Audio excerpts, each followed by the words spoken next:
I remember the exact moment when I realized that travel insurance was no longer an option for me. It was a few years ago. I was headed to a business trip in Europe. Excited, right? New city, new clients, the potential to close a deal I had been working on for months. Everything was set. But then, things went sideways. I was at the airport, suitcase in hand, when I got the call. My flight had been delayed by several hours. No big deal, right? I had plenty of time, I thought. But then, just as I was about to board, I found out my connecting flight to Paris was cancelled. Suddenly, I was stuck in the middle of an unfamiliar city with no way to get to my meeting in time. I started freaking out. I mean, this was a huge opportunity. I couldn't miss it. But it wasn't just the flight issues that were causing me stress. My luggage got lost too. The airline gave me that looked like it wasn't a big deal. But for me, that was the last straw. I was running on fumes, with a presentation to give, no clothes, no toiletries, and a flight to catch. But no guarantee I could even make it. It's funny how you don't think about certain things until you're in the thick of it. Like, I had never really considered travel insurance before. I mean, I always thought it was something for older folks or, well, people who had a lot to lose. I wasn't one of those people. But when you're staring at your phone, trying to rearrange your entire itinerary, and you can't get a hold of anyone who's going to help you, that's when you realize you're on your own. Fast forward a couple of hours. I finally found a way to get to Paris, but I had to pay out of pocket for a new flight. It was pricey. Then came the baggage fiasco.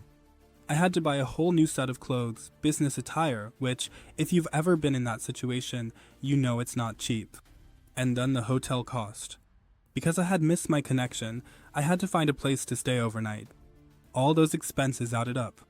By the time I arrived in Paris, I was not only late to my meeting, but I was also out hundreds of dollars. It was then that it hit me. What if I had been covered? What if there was some sort of safety net that could have helped me recover those costs, taken the stress off my shoulders, and let me focus on what mattered? That's when I realized I'll never travel without insurance again. I mean, I always thought it was just a waste of money, right?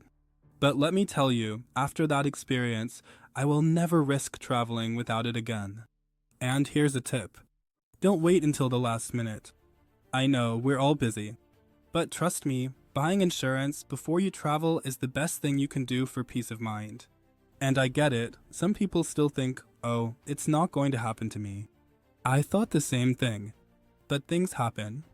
I've had delayed flights, I've had lost luggage, I've had sudden cancellations, and unexpected medical emergencies in countries where I didn't speak the language. I've been through it all. And in the moment, you'll wish you had something to fall back on. This is why I genuinely use Aura's.insure for my travel insurance needs.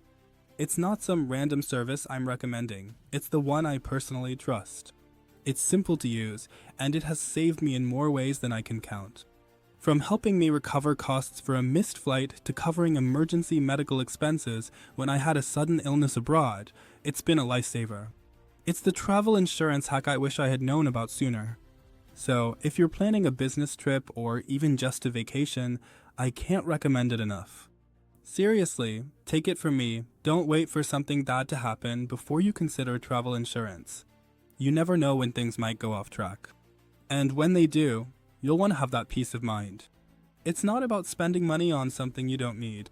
It's about protecting yourself when life throws the unexpected your way. Trust me, you'll thank yourself later.